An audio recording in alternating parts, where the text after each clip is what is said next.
Isso nunca pode acontecer, né, gente? Eu não gravar, porque é muita informação aqui se a gente perder isso. Gente, a gente parou, quem se lembra, na aula passada, eu fui até Asana, tá? No nosso estudo do segundo capítulo, a gente já está terminando o segundo capítulo.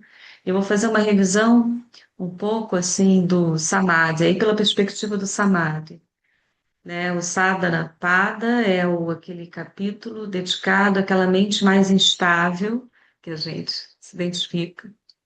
A gente não está pronto para a experiência do Samadhi, então tem um caminho que ele pega a gente pela mão e fala de Kriya Yoga. E primeiro ele começa falando, quem se lembra, o segundo capítulo é um capítulo principal, é o que eu sempre falo, assim, é difícil estudar o Yoga Sutra, nem tanto porque é curto, né? Mas assim, é difícil compreender ele na íntegra. Mas para um iniciante, entender essa metodologia que ele oferece, principalmente no segundo capítulo, é muito importante, porque são os termos que a gente mais traz para a realidade que a gente vive, né? Eu acho que todo mundo entende, fica mais fácil de entender o que que é klesha, por exemplo. Aí vocês aprenderam nos cinco kleshas. Aprenderam então que o yoga na ação, que é o Kriya Yoga, ele tem três atitudes principais. Então, se você ainda não está pronto nem para os 8 passos, está começando mesmo, você vai começar por onde? Quais são os três primeiros? Ao que você deve se dedicar? Quem é que se lembra? Os primeiros sutras do segundo capítulo. A gente começa com tapas, a gente começa com svadhyaya, a gente começa com Ishvara Pranidhana. Esses três é o início para qualquer praticante, pessoa que está iniciando na prática.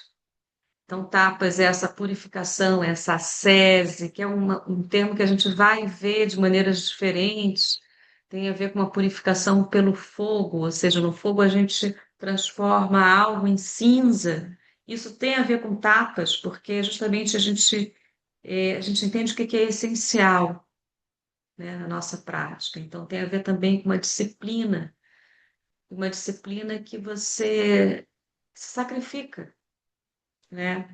E tem muitos tipos de interpretação de tapas, mas tem essa questão meio que sacrificar, alguma coisa você vai renunciar, né? O seu tempo. Então, é mais ou menos isso que a Ana Pubel passou como exercício, que a gente fala, autocuidado, é uma forma de tapas, no sentido de que você vai renunciar. O início do seu dia, um período que você poderia estar dormindo, sim, tem ali uma negociação interna que você faz para você iniciar com os tapas, né? Então, o autocuidado, no início é um tapas, no início é algo que você sacrifica, até virar alguma coisa que não é um sacrifício mais, é você mesmo, né? Então, você entende o que é essencial para você. Svadhyaya é o autoestudo, né? A gente está estudando junto aqui, mas eu espero que vocês estejam sempre associando, e não tem como a gente não associar, porque quando a gente estuda o yoga, a gente está estudando a si mesmo, não tem como estudar como se fosse algo à parte, porque se a gente está falando da nossa mente, a minha mente, a mente de vocês, cada um faz as suas relações, e nisso é um autoestudo, é como se fosse um laboratório, o nosso laboratório científico, a gente fosse cientistas, só que o nosso laboratório é a nossa própria mente, né? Então, isso que é o yoga. O yoga, ele tem esse objeto de estudo, a mente, tá? Então, é muito interessante isso, a gente pensar numa perspectiva até contemporânea, né? Como eles estavam há, há muitos milhares de anos, centenas de anos já olhando para isso. E aí a gente tem o Shurapranidhana, que é a entrega, né, para algo além, algo, a natureza, né? Lembrando que o sol nasce independente da nossa vontade, que quase tudo acontece independente da nossa vontade, que a gente não tem o controle sobre quase nada, que o caos está aí no mundo, mas que o caos dentro da nossa cabeça, quem sabe a gente pode administrar, né? O caos está no mundo e o que que a gente pode fazer para entrar em contato com o nosso próprio, da nossa cabeça, e fazer uma arrumação, no sentido de discernir quem é você aqui no meio dessa confusão que acontece dentro de você, né? Então é por aí. Aí eu vou passar uma apresentação, porque senão eu vou começar a falar tudo de novo, e não é isso que eu quero. Eu quero que a gente faça essa revisão aqui orientada.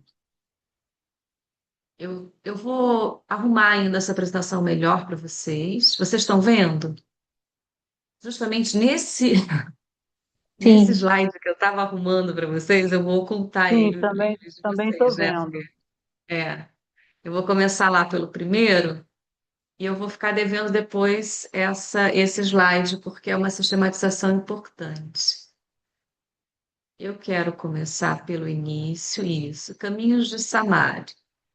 Então, a gente já passou por essa palavra Samadhi, né? Que é um envolvimento absoluto com a sua essência. E a gente vai tentar agora destrinchar o que que é esse Samadhi, de acordo com o Yoga Sutra, pensando que a gente tem um caminho que foi oferecido no primeiro capítulo, um caminho bem elaborado, são vários caminhos, na verdade, e o caminho que foi oferecido no segundo capítulo, que vai terminar no terceiro.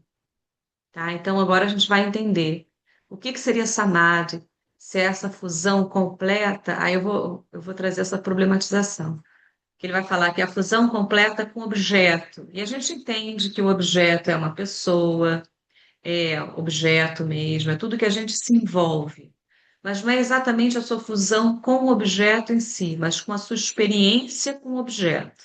É isso que é Samadhi, né? O envolvimento. Porque a gente acaba não se envolvendo tanto, a gente está sempre meio que disperso. Então a gente presta atenção um pouco numa coisa, depois a gente vai para outra, a gente já está a nossa mente evadindo, a nossa mente é escapista, tá? Não é só a rede social que a gente está vendo hoje em dia que está colonizando a nossa mente, ela já tem uma natureza escapista e, na verdade, essa questão toda da tecnologia já nos colonizou, mas aproveitou algo que a mente sempre teve. A gente ficava na escola olhando a professora, naquela tortura, sentada em horas na cadeira, e a gente vagava a nossa mente, né? A professora estava falando e você estava ali pensando em outra coisa. Porque sustentar essa atenção é muito difícil para a gente sustentar a atenção no que uma pessoa está falando, no pensamento de uma pessoa. Para vocês é difícil estar prestando atenção aqui.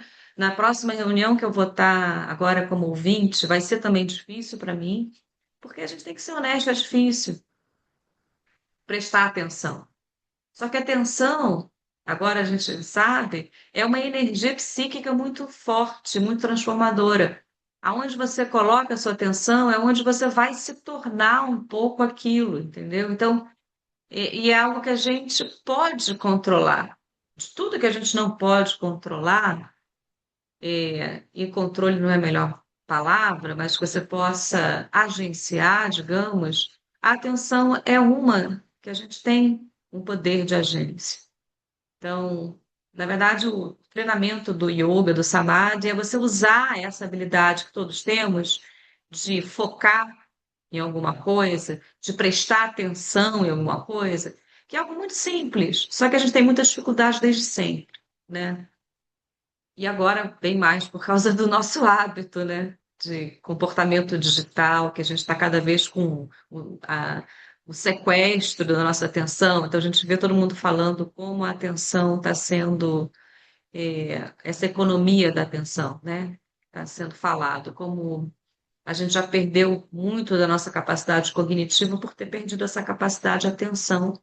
Digo mais as pessoas mais novas, que não foram educadas num sistema eh, sem o celular. Eu, por exemplo, fui educada sem o celular e agora eu uso o celular, mas obviamente eu tenho já uma cognição de quem não usou desde sempre, né?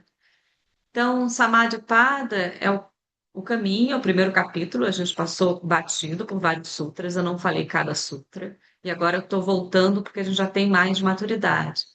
É direcionado ao buscador que já possui uma mente estável. Então, o primeiro capítulo começa para uma pessoa mais iniciada e o segundo capítulo para o iniciante. Já falei isso para vocês. Então, já tem assim, parece que está trocado. Essa que é a verdade. Alguns comentadores, comentaristas falam que poderia começar pelo segundo e dar continuidade pelo primeiro. Enfim, tem uma lógica aí, né? Talvez para a gente estimular, né? Porque o Nirodha, o segundo capítulo, é algo que é a base para o Samadhi, né? O Nirodha, que é a cessação das flutuações mentais.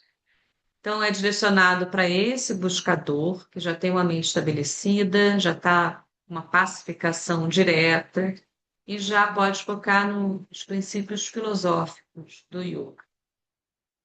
Então, a gente lembra também dessas duas pernas no primeiro capítulo, que foram faladas. São dois passos. E é duas pernas, então, pensando que um corpo, a gente tem pessoa que tem as duas pernas, tem a Abhyasa e Vairagya, não existe uma sem a outra. A Abhyasa é a prática constante, assídua, que vai até o fim. Não é qualquer prática que você começa e não termina. Não é qualquer prática que você não se esforça por fazer, tem um quê de esforço. E isso é ameaça. Parece com tapas? Parece com tapas, né? Foi até um comentário aqui, acho que foi o Jorge que falou, ameaça e tapas não é parecido? É. Só que o ameaça ele é mais qualificado no primeiro capítulo. Ou seja, tem que ser constante, tem que ser regular, tem que ser até o fim, não pode existir. Então, assim, isso é o caminho para o, a cessação das flutuações mentais, ou seja, do Nirodha. E o Vairagya é o desapego, ou seja, você ao mesmo tempo que você está constante, assíduo e disciplinado na sua prática, você não está apegado a ela, tá? Então, esse equilíbrio. O yoga ele vai falar sobre as contradições que todos nós temos, então nunca é uma solução muito clara, parece claro, se parecer claro demais, é porque a gente está vendo errado, porque as contradições estão dentro da gente também ali. Quando a gente lê muito das filosofias de Koan, dos sutras, é justamente você ver e ler, enxergar as contradições no próprio sutra e meditar sobre elas, porque está meditando sobre si mesmo também, né? Porque nós somos contraditórios e ver como é que a gente pode integrar esses dois empenhos, né? De tanto você ser assíduo, e para ser assíduo você tem que estar direcionado, em algum momento isso pode ser traduzido como um apego, uma ideia fixa, uma obstinação, mas que num outro momento você não está apegado, você está livre. Como ser livre e manter uma constância? Aí deixo vocês meditarem sobre isso. É uma meditação que a gente vai voltar algumas vezes, se a gente for pensar em Nirodha, que é pensar em yoga também. E aqui a gente tem algumas vias, né? Porque aí aparece pela primeira vez o Ishvara Pranidhana, que é um caminho devocional. Lembrando que o Yoga Sutra, de vários textos védicos, não é um texto devocional. Também não é um texto focado em asanas, como o Hatha Yoga Pradipta, nem em mudras, nem em bandas, que nem você vai ver outros textos tântricos ou textos de Hatha Yoga. Ele é um yoga focado na meditação, né? Esse aqui é o Yoga Sutra. Ishvara Pranidhana aparece como um caminho de devoção, mas é claro que também vai aparecer ali como um Kriya Yoga. Então, a gente não consegue também separar esse yoga, por mais que a gente pense assim, olha, o Yoga Sutra de Patanjali não tem essa interpretação religiosa. Concordo, não tem. Mas a entrega a algo maior que nós mesmos, isso um shraddha, uma fé que a gente tem que existe algo divino, existe algo sagrado. E acho que todo mundo acredita em alguma coisa. Até quem é cético, ateu, vai acreditar na matéria, né? Vai acreditar na matéria. Também é uma crença, é um dogma, né? Acreditar que tudo, a gente vai morrer e tudo acaba. Bom, então você está acreditando na matéria, né? Que a matéria importa. Ou é a natureza, né? Ou é a genética, tem alguma crença ali, né? Ou a política, alguma. Aí você tem que identificar qual é o seu Ishvara Pranidhana, quem que é maior que você mesmo, né? Aí a gente teve a apresentação de vários obstáculos, doença, a pessoa está doente, a pessoa está com preguiça, a pessoa tem dúvida. Dúvida é um grande obstáculo. Você vê, dúvida é o mais, é o que a gente, eu trouxe até numa aula para vocês, como dúvida é algo ruim para a prática de yoga. E ao mesmo tempo é difícil a gente não ter dúvida, né? Então a gente tem no Sutra 30 do primeiro capítulo vários antarayas, que são as doenças, a dúvida, a preguiça, o estado de torpor mental. Aí, quando vocês forem ler esse capítulo, lembrem, a gente tem os kleshas, que é algo interno, e a gente tem os antarayas, que é algo mais fisiológico também, que não depende tanto de nós, né? Não são os enganos mentais. Tem coisas físicas e fisiológicas também ali. Então, são vários obstáculos que a gente tem pelo caminho, né? Então, como a gente tem que lidar com isso? Aí ele dá uma solução. Eka Tattva Abhyasa, ou seja, pratica num único princípio. Escolhe uma coisa e faz, né? Porque se a gente ficar na dúvida, a gente vai achar que a gente tem que fazer um monte de disciplina, assim, do yoga mesmo, né? A gente tem que fazer pranayama, fazer asana, cantar mantra, a gente tem que mudar a nossa vida completamente. Mas uma coisa só, se a gente incluir uma coisa só na nossa rotina, a gente já muda muita coisa, né? Então, faça uma coisa, né? Esse é o Ekatattva Abhyasa. Aí a gente tem, aí a gente falou logo na primeira aula que eu lembro, deixa eu colocar aqui, é, que eu vou lembrar várias vezes disso aqui, porque da mesma forma como no segundo capítulo a gente começa com yamas e niyamas, que são os valores relacionais, né? A gente tem disciplinas relacionais antes de ter disciplina individual. Porque se a nossa mente ela está em conflito por alguma coisa que a gente fez, como a gente feriu alguém ao falar alguma coisa, a gente acha que neutralizou porque, enfim, você esqueceu, a pessoa esqueceu, você pediu desculpas, mas tem alguma coisa que fica, a gente perde o fio da meada. A nossa mente, ela vai se enovelando assim os nossos pensamentos, e quanto mais a gente erra, é claro que a gente erra, não estou falando que a gente não vai errar. A gente erra várias vezes, mas quanto mais a gente erra, mais a nossa mente vai ficar agitada com os nossos erros. Por isso que a gente tem essas disciplinas relacionais, para a gente errar menos com os outros. Porque se a gente erra menos com os outros, aí tem o Ahimsa, que é o primeiro Yamas e Niyamas, que é a não violência, e a gente não praticar violência contra si mesmo.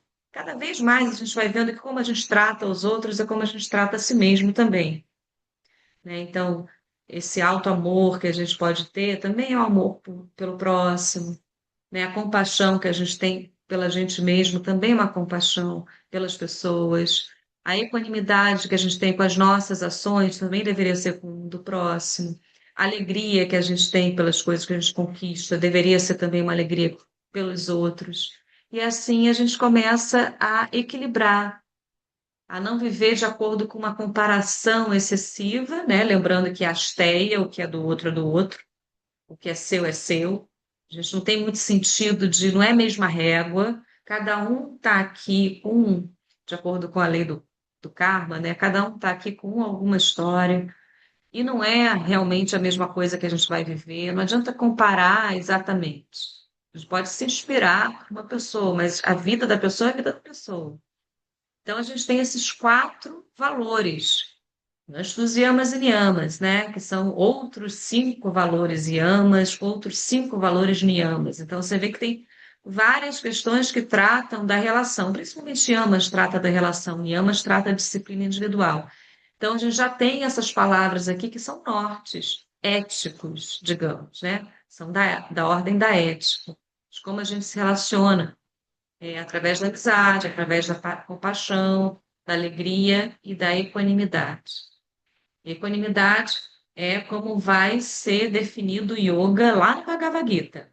Se a gente for estudar Bhagavad Gita, yoga é equanimidade, tá? Aqui vai ser só citado aqui no Sutra 33 do primeiro capítulo, mas é muito importante. Alguém tem alguma dúvida sobre algum conceito desse? O que que é equanimidade? O que que é compaixão? Compaixão foi logo falado no início, assim, a gente até procurou algumas referências do budismo que trata muito de compaixão.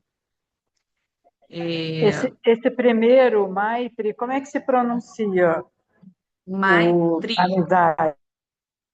Maitri, o I longo, né? Maitri.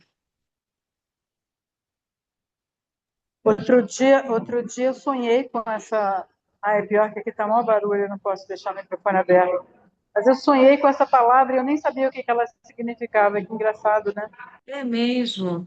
Olha, esse sutra vale a pena a gente voltar para ele várias vezes, porque ele é muito bonito, assim. Ele é bonito, ele fala da amizade que a gente deve cultivar pelas pessoas, independente delas, você se sentir próximo delas ou não. O que a gente pode fazer na vida é afastar, se aproximar, mas assim, evitar julgar, né? As afinidades, elas existem, mas entender que o mundo precisa de todo mundo, né? Que a gente está aqui junto, no mesmo tempo, por algum motivo.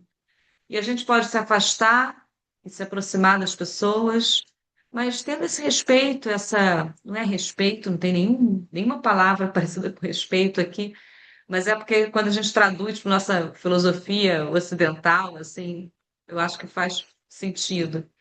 Mas é uma amizade às pessoas, uma compaixão aos que sofrem, uma alegria aos que têm êxito, a gente se alegrar junto. E aqueles que erram, aí que entra a equanimidade. Aqueles que têm atitudes que você considera erradas, porque tem isso. Isso acontece. O que que você faz? Você se afasta. Você se afasta, né? Então, isso aqui eu acho bem interessante a gente voltar. Aí começa, nesse primeiro capítulo, a ficar tudo muito complicado com relação ao samadhi. Complicado para gente que não tem, assim, familiaridade com isso.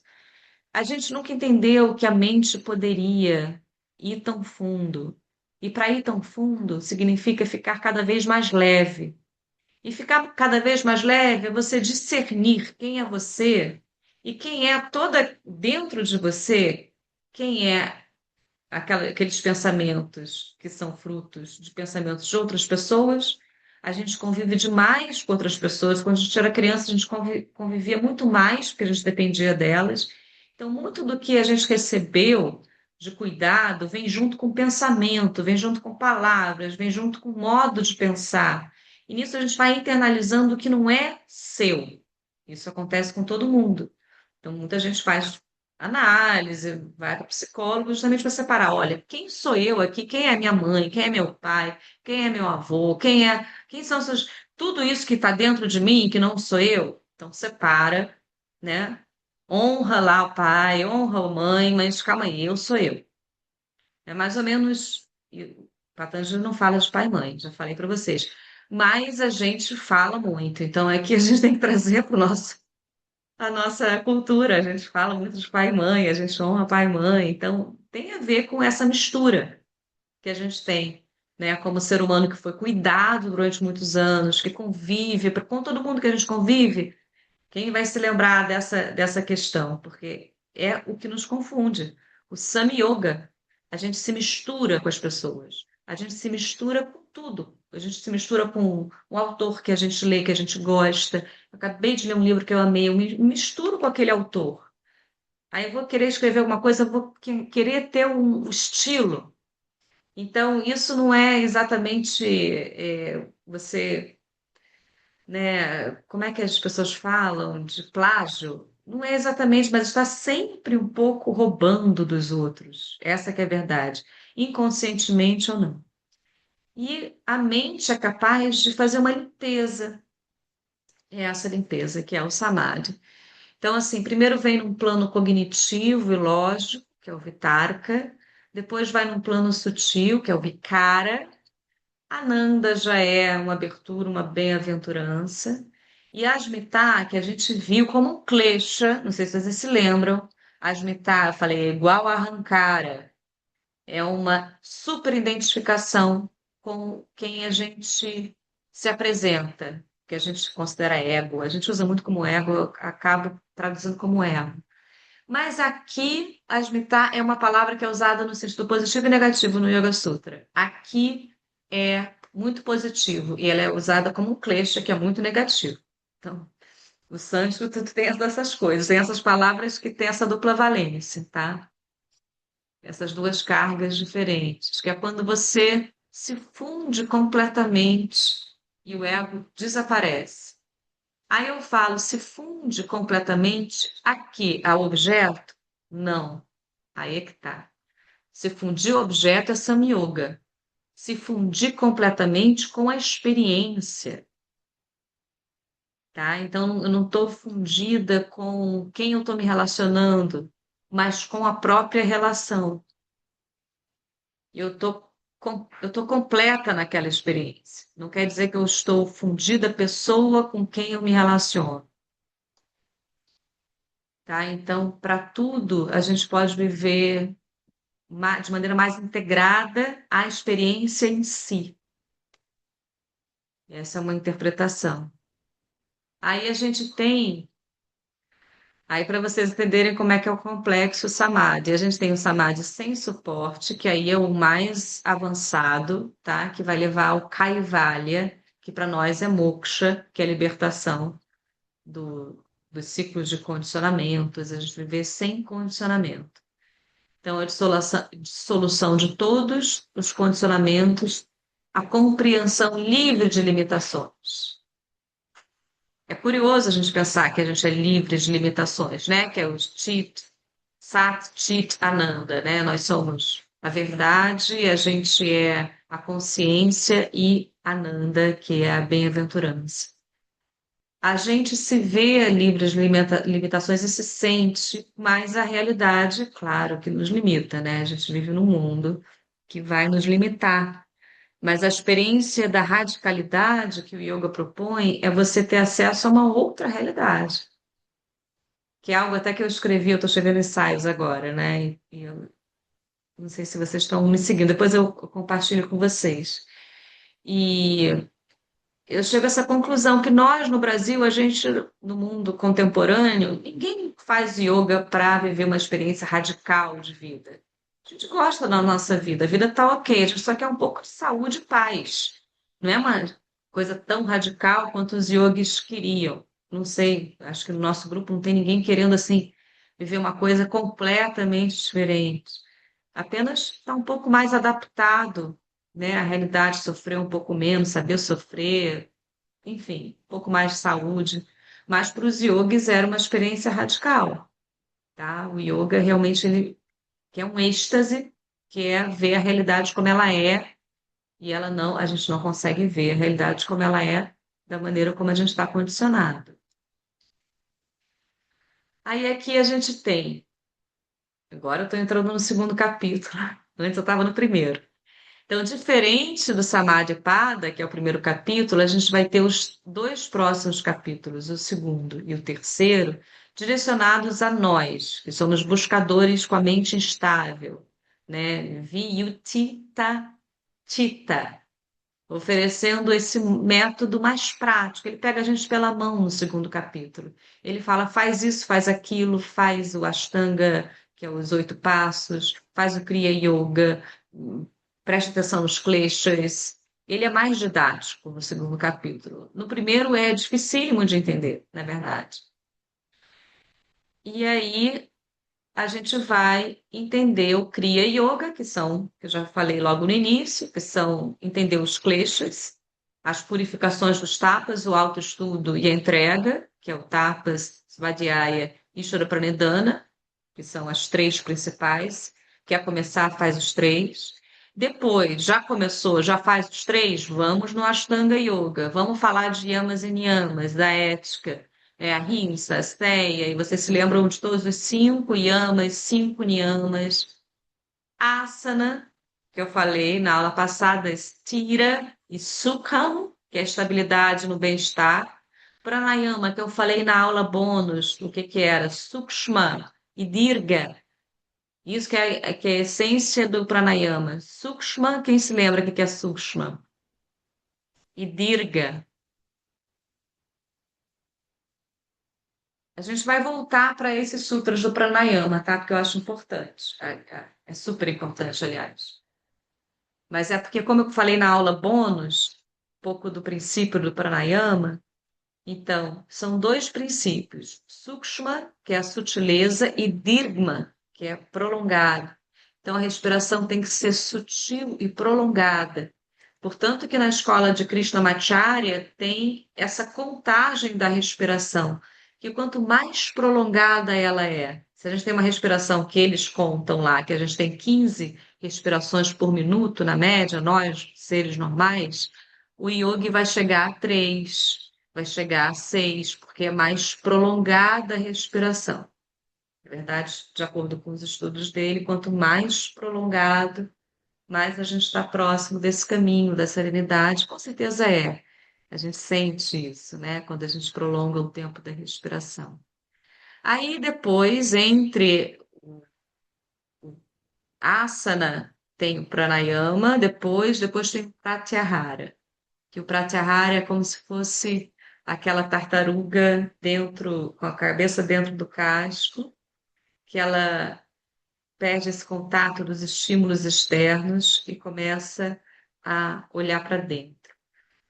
Então, pensando, se a gente for pensar hoje nos sentidos, a gente gosta muito do sentido visual, do sentido auditivo, do olfato, do paladar, do tato. Mas se a gente não tivesse o sentido visual, se a gente não tivesse o sentido auditivo, e a gente tem pessoas que não têm mesmo, né? E não é raro. A gente tem aqui, eu moro aqui em Laranjeiras, a gente sabe que tem muita gente que não tem o sentido auditivo, bastante gente que não tem o sentido visual. Com certeza a gente vai perdendo muito do que a gente tem hoje com a idade. A gente continua sendo. Então é sobre entender quem é a gente além dessa nossa perspectiva de estar sempre para fora. Então, a gente precisa, nessa meditação, o primeiro passo é a gente olhar para dentro. A gente realmente ser muito mais seletivo no que leva a gente para fora.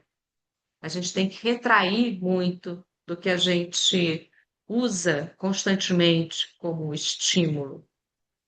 Então, essa é uma etapa da meditação. E a gente entende isso porque quando a gente fecha os olhos, a gente está meditando, a gente escuta tão melhor, né? Então a gente começa a entender que tudo era muito excessivo quando a gente tem uma rotina que é mais introspectiva, a gente fica mais satisfeito com o que a gente tem de estímulo, a gente não quer mais, né? A gente não se sente mais tão direcionado a ter mais estímulos do que a gente já tem. A gente não vai mais procurar isso. Não sei, vocês, para mim, eu posso falar por mim, para mim faz sentido. Eu tenho menos vontade de ficar assistindo filmes, qualquer coisa, qualquer série, qualquer jogo de futebol. Eu não sou mais direcionada para isso. Não tenho essa. E não é uma coisa ruim, né? Ver jogos, ver filmes, mas ser seletiva, assim. Quando eu escolher um, eu vejo, vou digerir aquilo, do que ficar maratonando coisas, né? Do que ficar vendo uma coisa depois da outra, esse excesso de distração, mesmo, claro, no celular, na tela, você ter um pouco de sabedoria mesmo, né? De saber que quem deve estar no comando é você, né? E não o próprio conteúdo, como as pessoas vão entregando ali a sua atenção a uma empresa, né, de Big Techs. E aí, é claro que Patanjali nem sabia aonde a gente ia parar, né? Como a gente ia parar nesse lugar. Mas isso que eu acho mais bonito do yoga. Ele não sabia onde a gente ia parar, mas parecia que tinha alguma coisa ali que ele sabia do fundamental, né? Da mente. Porque eu nunca vi depois do yoga, eu também não sou uma pessoa, de repente tem alguém estudando na ciência ocidental, que estudou a mente de uma forma tão precisa como o yoga, né? Porque faz sentido, mas é uma opinião minha. Aí, gente, na sequência a gente vai estudar, e a gente vai estudar isso no terceiro capítulo, que é o Samyama. Se a gente for pensar meditação, estricto senso, que tem meditação lato senso, que é o que meu professor fala, tudo é meditação. Então, você faz um asana, você pode estar meditando. Você faz um pranayama, você pode estar meditando. E para ele tudo é meditação. Tudo que você faz de forma focada, ekagrata, com a mente focada, pode ser meditação. Mas, se a gente for pensar o que a gente reconhece, identifica hoje como meditação, tem aí Dharana, Dhyana, Samadhi. Samadhi final, esse passo a passo mesmo, né? Dara na concentração em um ponto fixo. Dhyana, um envolvimento completamente com esse ponto. Uma meditação ininterrupta, né? Então, é parar de pensar, né? Quantas pessoas já se desanimaram mesmo de começar a meditar porque acharam que estavam fazendo tudo errado. Então, é importante que a gente vai ser instrutor de yoga, é a gente entender que essas dificuldades vão aparecer muito para gente.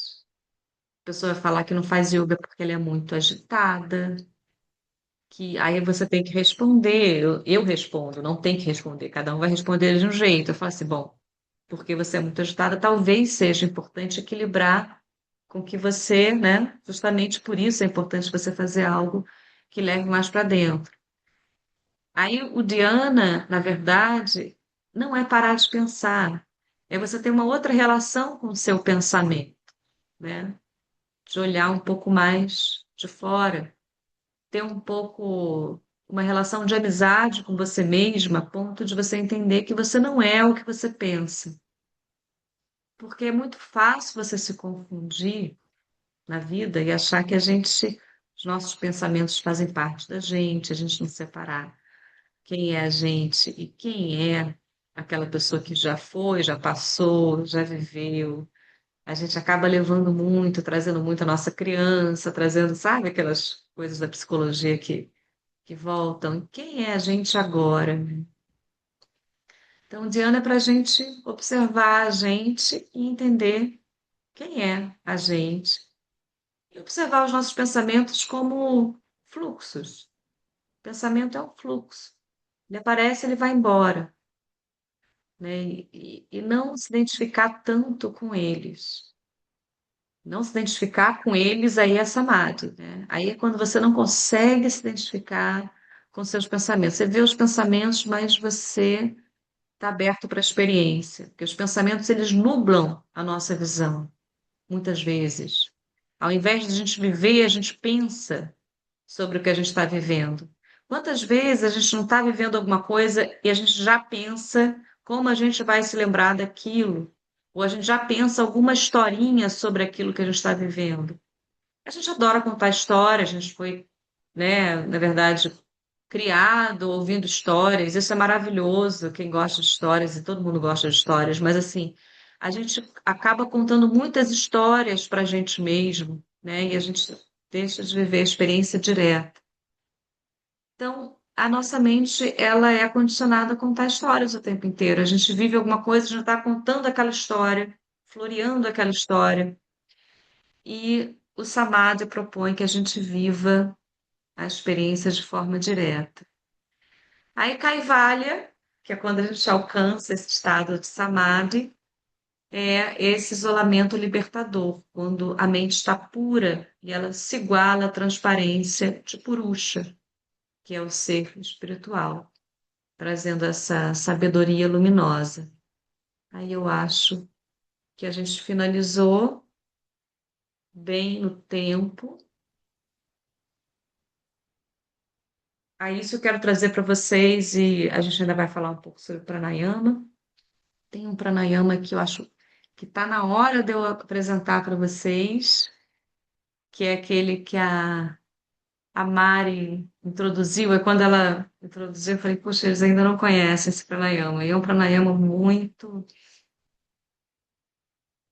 Ele é muito efetivo, assim, que é a bástrica, né? Que parece um fole, quando você expira com muito vigor e o seu abdômen ele faz um movimento de fole mesmo. Você sente o seu baixo ventre, seu mula bandha e o jaila bandha contraindo, ativando muito rapidamente.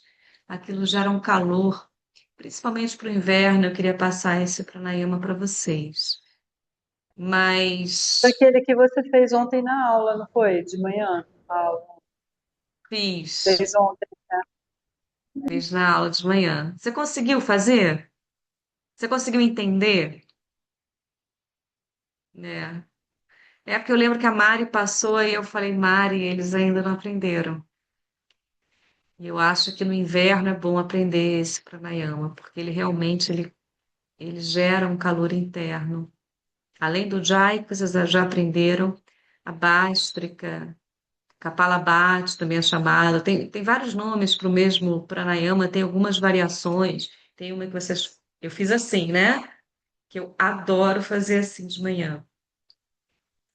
E eu acho importante passar. Mas, enfim, o samadhi, ele é essa, como se fosse uma luz assim para a gente olhar e que na prática fica muito distante, né, da nossa vida, se a gente for pensar assim. Mas não é para afastar a gente do samadhi, né? É para a gente tentar entender como é que é a nossa experiência. Pensar em nos vadiar em primeiro lugar, né? Como é que a gente está vivendo essa experiência de ter uma mente. Como é que ela está no mundo que é caótico por natureza? A gente vive mais ou menos se segurando, a nossa cultura faz assim, coloca a gente no colo. Tem gente que é bem protegida assim por várias questões particulares e a cultura nos protege porque tem histórias que, né, que deixam a gente mais confortáveis, religiões e tudo. Mas a história é que a vida é um pouco caótica e a nossa mente também. Então, a gente, olhando isso com realidade, a gente vai procurar organizar um pouco esse, essa bagunça, né? Eu entendo assim, eu vejo assim, mas eu acho que cada um vai ver de uma maneira e vai interpretar de uma maneira. Então, acho que é isso que é bonito, porque no Sutra, como tem poucas palavras, né? É claro que tem o sânscrito, que é um obstáculo para a gente entender, e aí veio a Mari como uma inspiração para muitos de vocês. Ai, eu vou aprender sânscrito. Já vi gente assim, falando que vai ter essa experiência de 3 anos na Índia para aprender o sânscrito. Acho lindo. Acho que realmente o estudo de yoga talvez seja realmente importante para o aprofundamento, aprender sânscrito, porque realmente a gente lê assim, esses textos, depende de uma tradução, de um comentário, e quando a gente entende a língua, a gente vai um pouco mais fundo. Aí depende de quão fundo você quer ir, mas a questão é que poucas palavras, alguns significados, e ainda tem uma mágica, né, do sânscrito, que ele fala assim, as palavras estão nos sons, não nas coisas. Porque aqui a gente pensa assim, de repente a gente vai falar uma palavra que tá preso, né? Tipo esse, o asmitar. A gente pensa, asmitar é ego.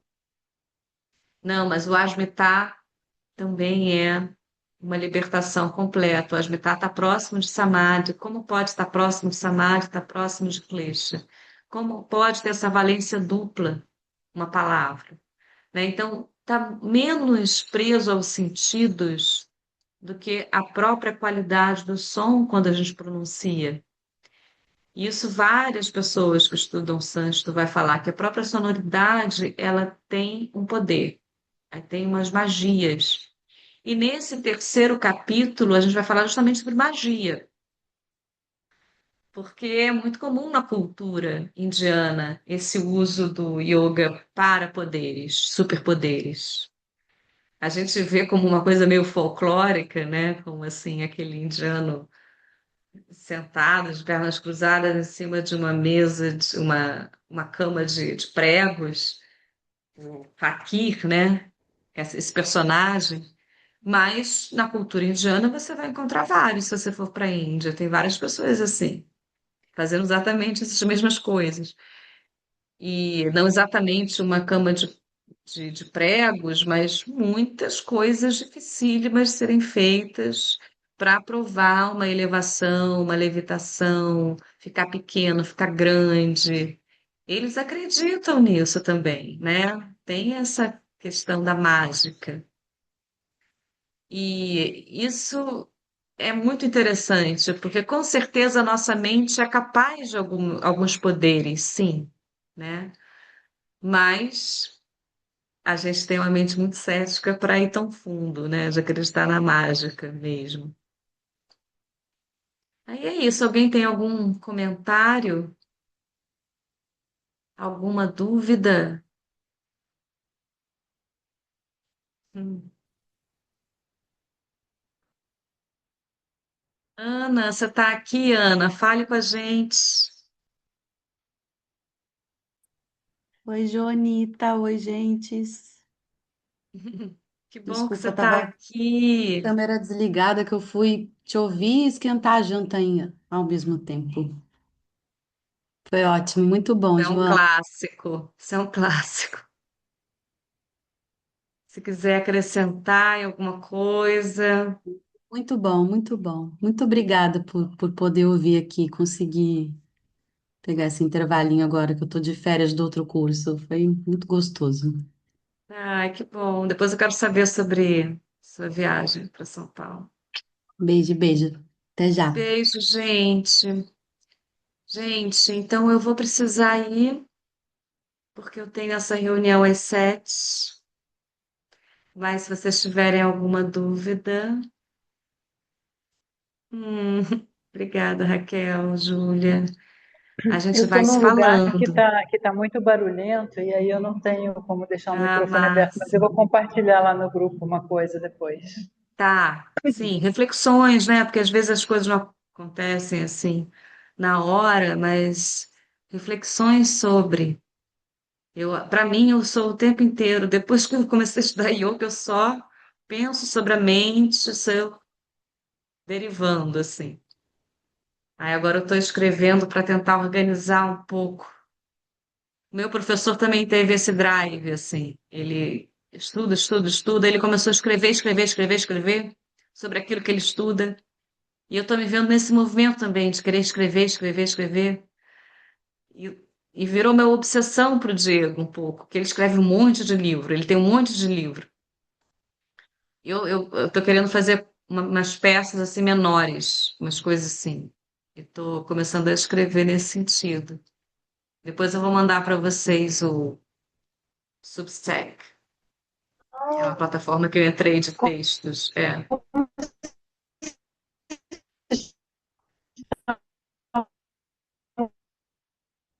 Você cortou todinha, Adriana, não deu para escutar nada.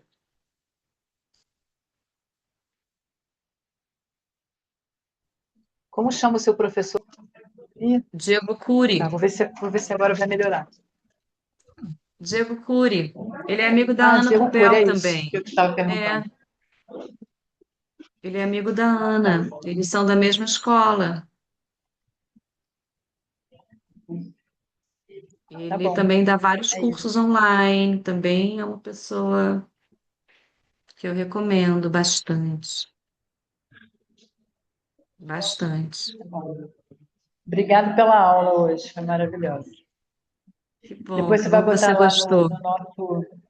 Vai botar Vou no colocar tudo no nosso Drive, vou gerenciar tudo, no vou Drive fazer essa uma apresentação de hoje, né? edição, claro, vou Bom, mandar, vou mandar.